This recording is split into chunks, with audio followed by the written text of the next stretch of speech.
Chaque année, l'industrie du verre transforme des montagnes de sable en plus de 150 millions de tonnes de produits cristallins. Imagine une ville entière construite uniquement avec le verre produit en une seule année. Des fenêtres qui nous isolent du monde extérieur et inondent de lumière nos espaces, aux délicates fibres optiques qui transmettent l'information à la vitesse de la lumière. Le verre est un matériau fondamental dans notre civilisation. Mais comment réussissons-nous à transformer quelque chose d'aussi banal que du sable en objet d'une telle pureté, d'une telle résistance et d'une telle polyvalence? Aujourd'hui, on va faire un voyage au cœur d'une usine de verre, où l'on va assister à une alchimie moderne incroyable, un processus où la science et l'ingéniosité transforment l'ordinaire en extraordinaire. Prêt?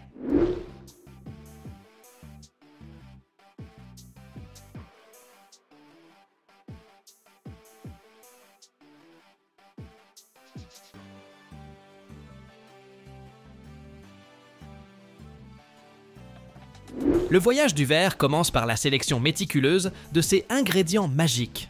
Une recette perfectionnée au fil des millénaires. Le composant principal, qui représente 70% à 75% du mélange, c'est le sable de quartz. Mais attention, pas n'importe quel sable. Il faut un quartz d'une pureté exceptionnelle, supérieure à 99%, pour éviter les colorations indésirables. Ce sable est extrait de carrières spécialisées et traité pour obtenir un grain fin et uniforme. À ses côtés, le carbonate de sodium, ou soude, joue un rôle crucial comme fondant. Il abaisse la température de fusion du sable, la faisant passer de 2300 degrés Celsius à 1500 degrés Celsius, ce qui représente une économie d'énergie énorme. Le troisième pilier, c'est le calcaire, carbonate de calcium, qui confère au verre sa stabilité chimique, l'empêchant de se dissoudre dans l'eau, et lui donne sa durabilité et son éclat. À cette triade fondamentale, on ajoute généralement du verre recyclé, connu sous le nom de calcin. C'est non seulement un geste écologique vital, mais ça facilite aussi la fusion et réduit encore plus la consommation d'énergie.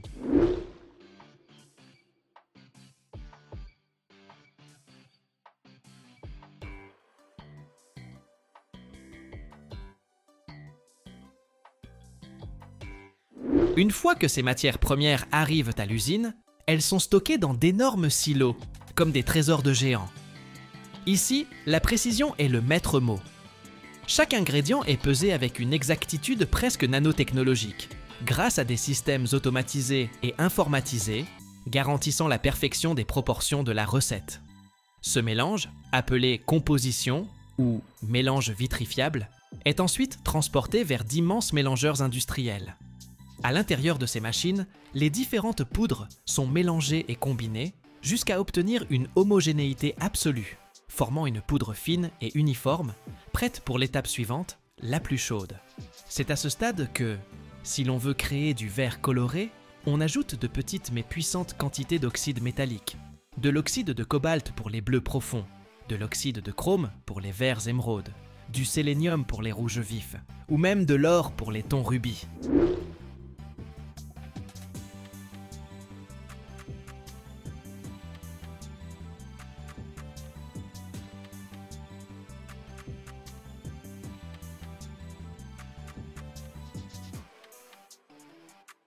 Le cœur brûlant de l'usine, c'est sans aucun doute le four de fusion.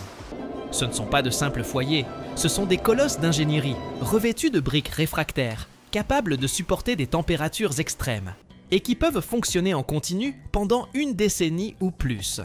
Le mélange vitrifiable, ou composition, est introduit en continu à une extrémité du four, qui peut atteindre des dizaines de mètres de long. À l'intérieur, la température atteint des niveaux infernaux, entre 1500 et 1600 degrés Celsius, dépassant la température de la lave volcanique. Sous cette chaleur implacable, les composants du mélange commencent à fondre, à réagir chimiquement entre eux, bouillonnant intensément tandis que les gaz emprisonnés s'échappent. Ce processus, qui comprend la fusion, l'affinage, élimination des bulles et l'homogénéisation, peut durer de 24 à 50 heures, garantissant que le verre fondu atteint une consistance uniforme et une pureté optimale.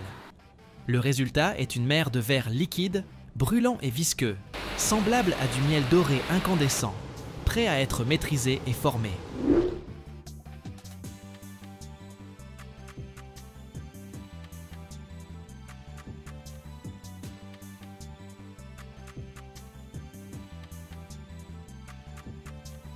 Une fois que le verre a atteint son état liquide parfait, l'étape fascinante du formage commence.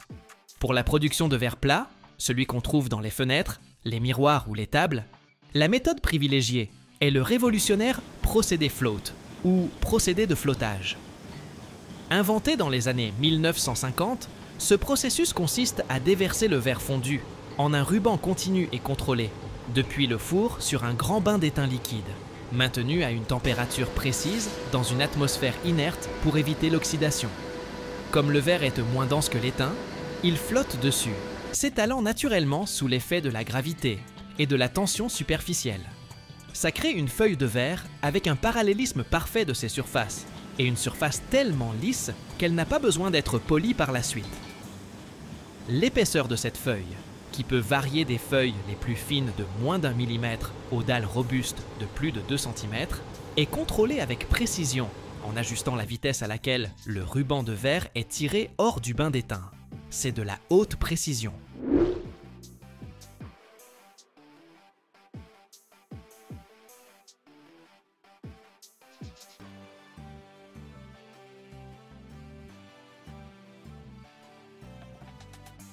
Pour donner vie à l'infinie variété de bouteilles, bocaux, verres et autres récipients creux, l'industrie utilise des machines de formage sophistiquées.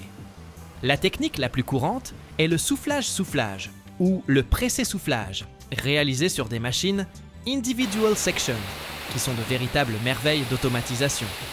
Une quantité précise de verre fondu, appelée goutte, à une température d'environ 1100 degrés Celsius, est coupée et introduite dans un premier moule, le paraison. Ici, grâce à un jet d'air comprimé ou à l'action d'un piston, on forme une ébauche creuse initiale. Cette ébauche, encore rougeoyante et plastique, est rapidement transférée dans un second moule, le moule final, qui a la forme définitive du récipient. Un autre souffle d'air dilate l'ébauche contre les parois du moule, la solidifiant dans sa forme finale. Ces machines peuvent avoir plusieurs sections travaillant en simultané, capables de produire jusqu'à 700 récipients par minute. C'est un balai mécanique de haute précision et de rapidité.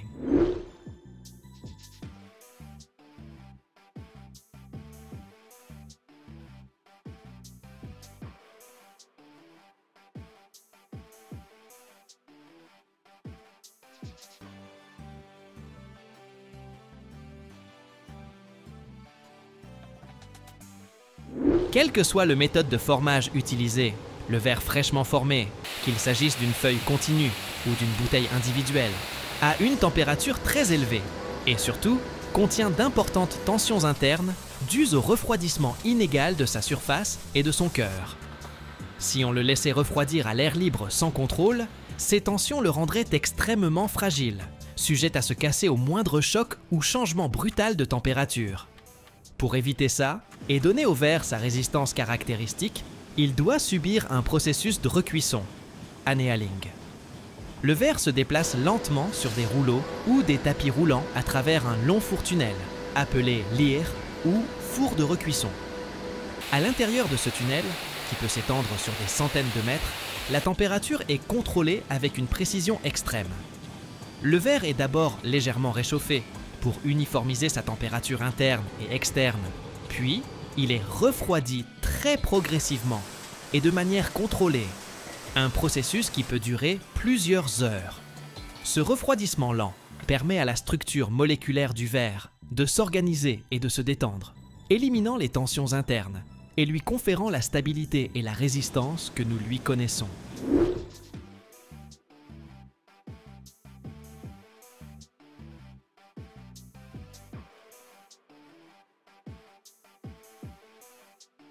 Une fois que le verre sort du lyre, froid, stable et libéré de ses tensions, il est prêt pour les étapes finales de finition et un contrôle qualité rigoureux. Les grandes feuilles de verre float sont coupées à la taille voulue à l'aide de roues en carbure de tungstène ou de disques diamantés, souvent guidés par laser pour une précision parfaite. Les bords peuvent être polis ou biseautés pour améliorer la sécurité et l'esthétique. Ensuite, chaque pièce, qu'il s'agisse d'une feuille ou d'un récipient, est soumise à une inspection minutieuse. Des systèmes de vision artificielle modernes, équipés de caméras haute résolution et de capteurs laser, examinent la surface et l'intérieur du verre à la recherche du moindre défaut. Bulles, inclusions, distorsions optiques, variations d'épaisseur ou toute autre imperfection. Tout produit qui ne répond pas aux normes de qualité strictes est immédiatement rejeté et renvoyé au début du cycle pour être recyclé comme calcin. De nombreux produits en verre subissent un traitement supplémentaire. Par exemple, la trempe, qui consiste à réchauffer le verre et à le refroidir rapidement à l'air pour augmenter considérablement sa résistance jusqu'à 5 fois, le rendant idéal pour les portes de douche, les tables ou les vitres latérales des voitures. D'autres verres sont revêtus de fines couches métalliques pour créer des miroirs ou du verre solaire qui réfléchit la chaleur.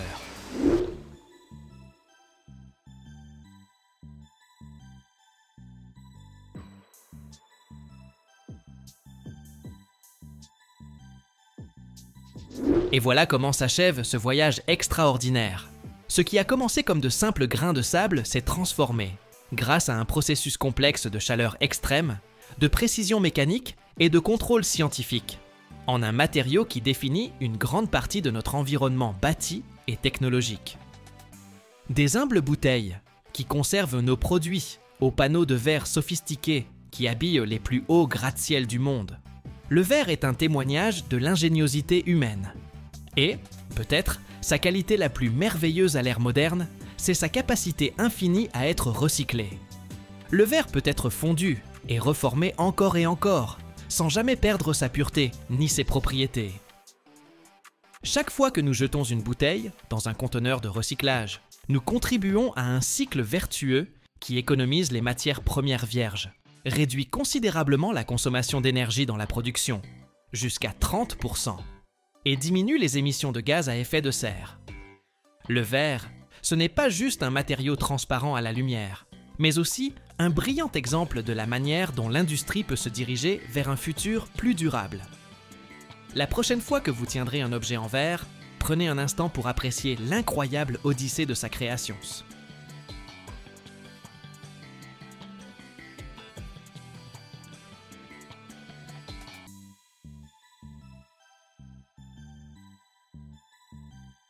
Chaque seconde, dans le monde entier, des centaines de moteurs démarrent, des voitures aux avions. Et chacun d'eux a un cœur en métal, un gros bloc où naît toute la puissance.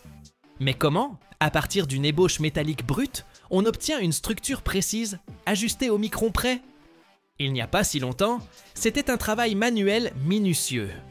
Aujourd'hui, c'est l'affaire de machines-outils surpuissantes à commande numérique par calculateur, les fameuses CNC. Elles sculptent littéralement le moteur dans le métal, en suivant les instructions d'un ordinateur. C'est comme de la sculpture, oui, mais au lieu du marbre, ici, c'est de l'acier, de l'aluminium ou de la fonte. Et il n'y a absolument aucune place pour l'erreur. Comment fonctionnent ces machines? Qu'est-ce qu'il faut pour usiner un bloc moteur pesant des centaines de kilos avec la précision d'un cheveu humain? Je te montre ça tout de suite.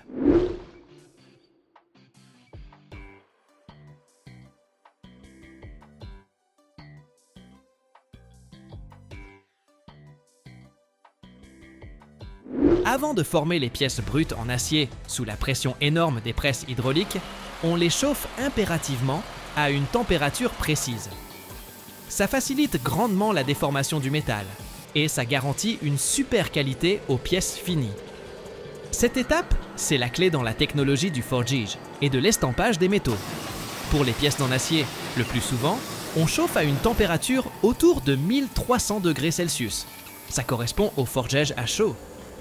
À cette température, l'acier devient plastique, beaucoup plus malléable, ce qui permet de lui donner des formes complexes sans créer de fissures ou de défauts. Bien sûr, la température exacte dépend du type d'acier, de la taille et de la forme de la pièce brute, et aussi de ce qu'on va en faire après.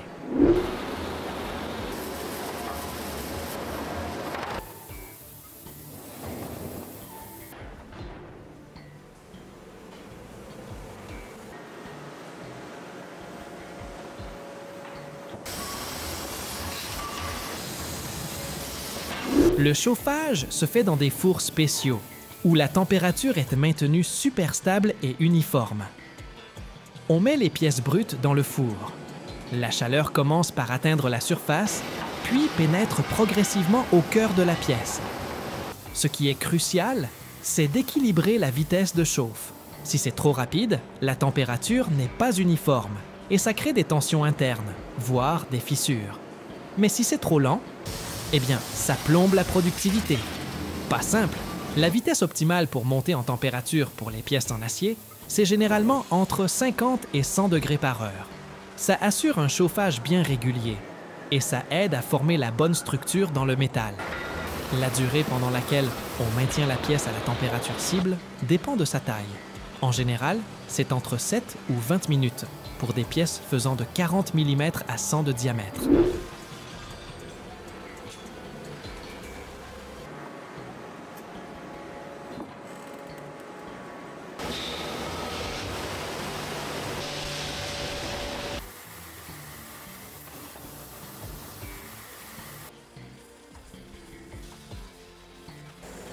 Une fois la bonne température atteinte, on laisse la pièce mariner, un peu dans le four, pour que la chaleur se répartisse bien partout.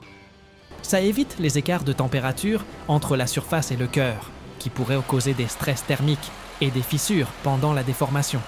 C'est logique, le métal chauffé devient donc plus plastique et moins susceptible de casser. Du coup, on a besoin de moins de force pour le former, les outils s'usent moins vite et on gagne en précision sur les pièces fabriquées. En plus, le forgage à chaud favorise la création d'une structure à grain fin dans le métal, ce qui améliore ses propriétés mécaniques. La résistance, la ténacité au choc et la résistance à la fatigue. Que du bonus! Après le chauffage, la pièce est transportée super vite vers la presse hydraulique pour qu'elle n'ait pas le temps de refroidir sous la température de plasticité.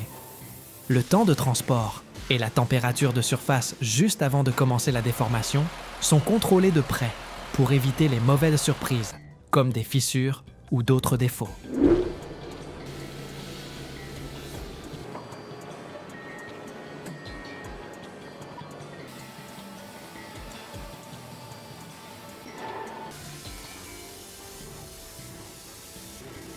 Les machines-outils à commande numérique, CNC, on les utilise beaucoup pour usiner les bielles. Ces pièces super importantes du moteur qui transmettent le mouvement du piston au vilebrequin.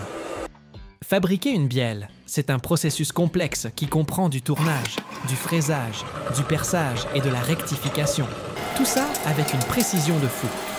Au départ, les ébauches de bielle sont fabriquées par estampage ou forgeage, à partir d'aciers au carbone ou d'aciers alliés.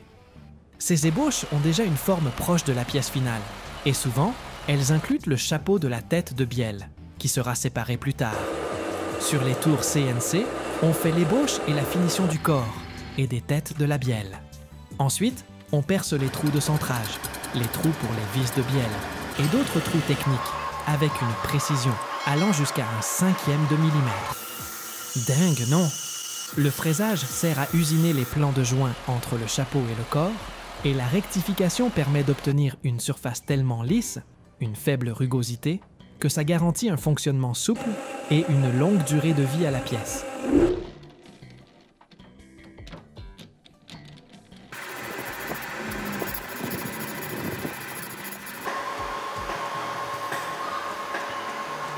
Une opération super importante, c'est l'assemblage de la bielle avec son chapeau, puis l'usinage final des trous pour les vis de bielle. Ça, c'est fait avec une précision extrême pour assurer la fiabilité de la connexion. C'est vital. L'usinage d'engrenages en aluminium avec des machines CNC, c'est aussi une opération très courante dans l'industrie. On choisit l'aluminium pour les engrenages à cause de sa légèreté, parce qu'il s'usine bien et qu'il résiste à la corrosion. Ça rend ces pièces idéales pour plein de secteurs. La construction mécanique, l'aéronautique, l'automobile, la robotique. Avant l'usinage, les ébauches d'engrenages en alu sont fabriquées par différentes méthodes. Forgeage, moulage ou extrusion. Le forgeage donne une densité et une résistance élevée. Le moulage permet d'obtenir des formes complexes. Et l'extrusion crée de longs profilés avec une structure uniforme. Après ça, les ébauches subissent une normalisation. C'est un traitement thermique où on les chauffe à environ 960 degrés pendant un certain temps. Ça améliore la structure du métal et le rend plus homogène.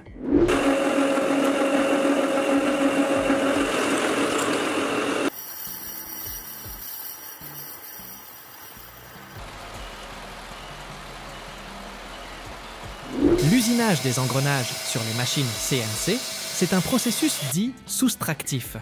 On enlève l'excès de matière de l'ébauche avec des outils coupants pilotés par ordinateur.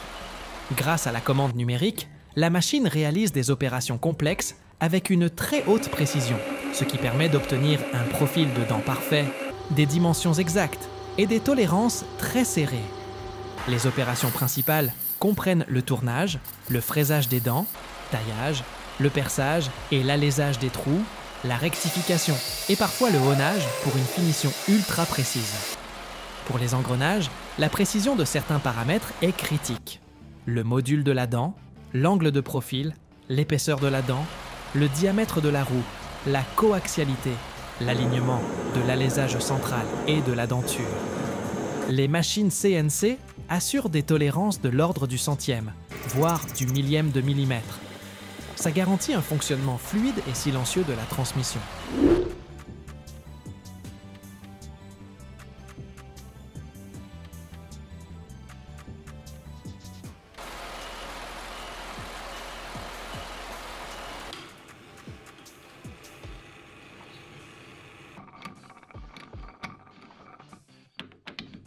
Ces machines CNC peuvent tourner 24 heures sur 24, 7 jours sur 7. Avec une intervention humaine minimale. Elles sont aussi faciles à reconfigurer pour fabriquer différents types d'engrenages. On peut lancer la fabrication de pièces sans avoir besoin d'investir des fortunes au départ. C'est pratique pour les prototypes ou les petites séries. Et comme l'aluminium se coupe facilement et conduit bien la chaleur, on évite de surchauffer l'outil et la pièce. Où on trouve ces engrenages en aluminium? Dans les voitures, pour les transmissions légères et les mécanismes auxiliaires, mais aussi dans l'aérospatiale, la robotique, l'électroménager et même dans le secteur de l'énergie.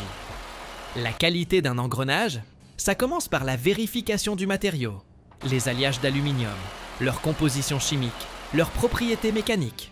Tout ça influence la durée de vie et la résistance. Après l'usinage des dents, on fait un chanfreinage. On adoucit les arêtes au sommet et aux extrémités des dents. Ça évite que les pièces ne s'accrochent quand elles fonctionnent. Ensuite, on mesure tous les paramètres des dents, le diamètre, la largeur de la denture, la coaxialité des trous, le battement des faces, leur perpendicularité à l'axe. Bref, un contrôle qualité de A à Z.